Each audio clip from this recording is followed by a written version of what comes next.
Good evening, I'm Kevin Christopher. And I'm Nancy Cox. Thank you for joining us at 6. Funeral services for Bryce Combs were held in Morehead today, 5 days after his body was found. Michael Burke spoke with friends of Bryce, as well as the man who found the boy in Triplet Creek after he was swept away by floodwaters. That's the LEX 18 big story at 6.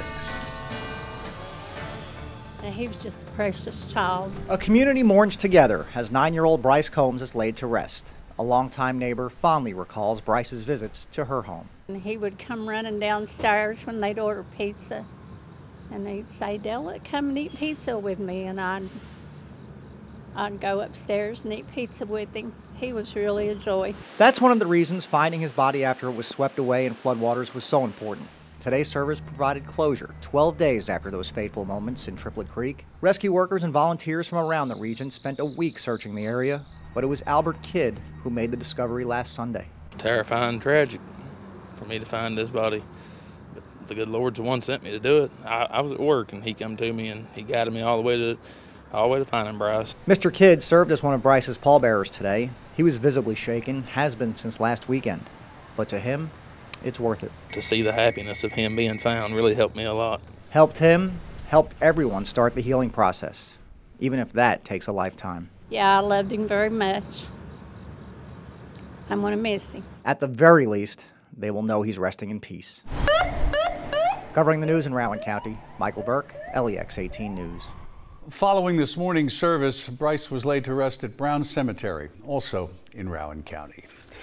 In a few days, loved ones of the 4-year-old boy who was hit and killed by an alleged drunk driver in Lexington will gather to say their final goodbyes at Scobie Funeral Home in Winchester. Also in attendance will be first responders, doctors and nurses, and even some big names in UK football. Tiffany Jackson has details.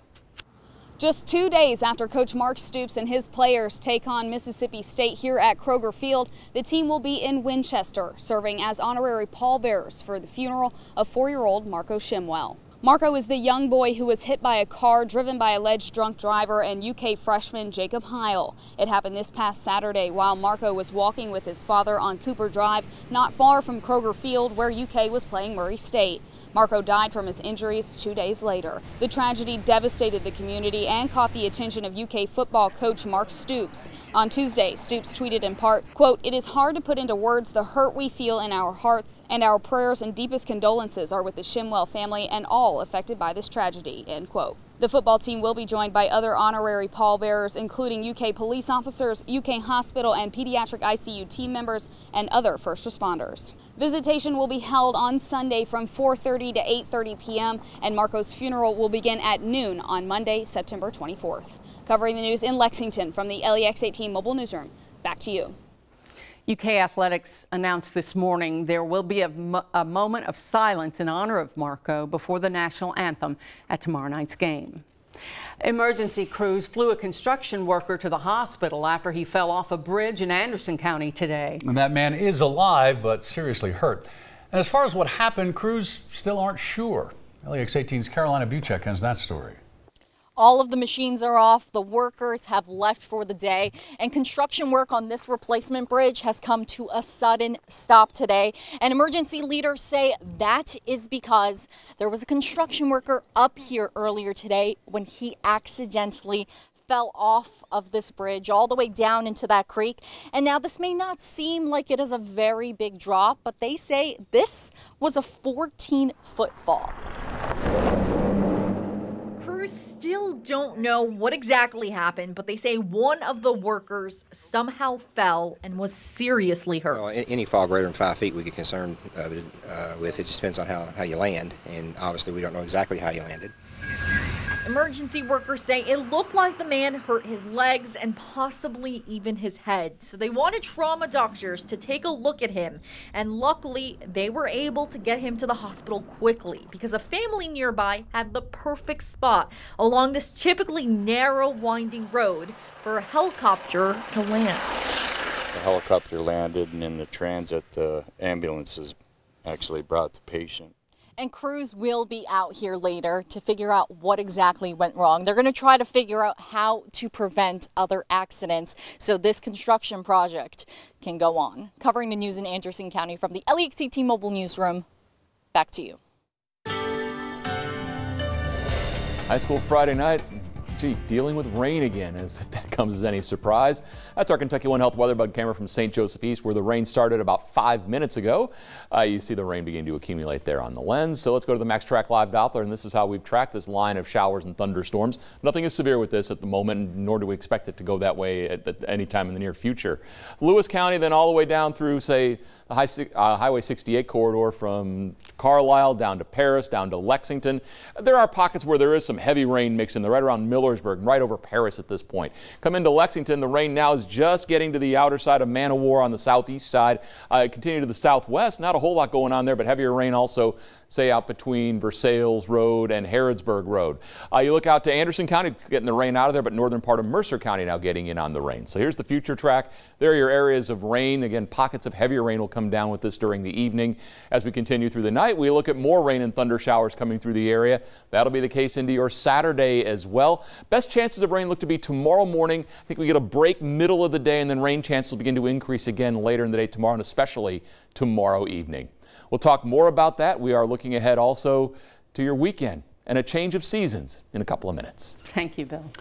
A former Estill County public official must answer to where more than $38,000 went. Investigators say the money went straight into Wallace Taylor's pocket. LEX 18's Lee Searcy has the story. For 15 years, Wallace Taylor was Estill County's judge executive until suddenly he retired a year early in late 2017, citing health problems. Now the 56-year-old faces serious legal problems. The Attorney General's office indicted Taylor on abuse of public trust over $10,000. Special prosecutors say from December of 2016 to March of 2017, Taylor wrote checks to himself to the tune of more than $38,000, all county money. Taylor was always front and center in the county's landfill controversy, and he made the unpopular decision to close the Estill County Jail because of what he called budget concerns. The question now, did he pocket money that could have funded those projects? Well, anytime that there's money involved in anything or something like this, you're concerned about it, but you know, I think that's all speculation. In this arrest citation, Kentucky State Police report that twice in 2016, Taylor deposited 2 checks into his personal account from the Estill County Fiscal Court, totaling $25,100. Detectives say he admitted to signing and depositing both checks. Taylor's past political supporters are disappointed to hear this news. I was very surprised. I was. Thought he was an honest guy. We tried to reach Taylor by phone and at his home with no luck. Covering the news in Estill County, Lee Searcy, LEX 18 News. The Kentucky Court of Appeals has upheld the removal of a Gallatin County Board of Education member who did not graduate high school.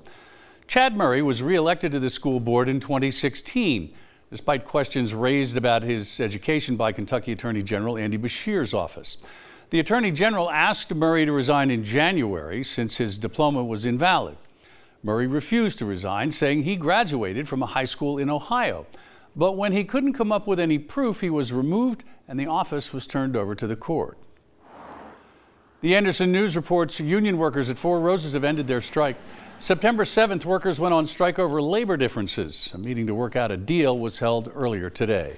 Churchill Downs has announced plans to build a new rooftop lounge. A $5 million capital investment will expand the starting gate suites through the construction of a 20,000 square foot rooftop garden. The area will provide reserved seating for 250 people and about 250 more standing room only tickets. Construction will begin after the Breeders' Cup and will wrap up before next year's Kentucky Derby. Let's hope it's a dry one next year. Really? Across Scott County, people are finding more and more ways to help support a sheriff's deputy who was shot in the line of duty. How they continue to rally around Deputy Jamie Morales is next on LEX 18 News at 6.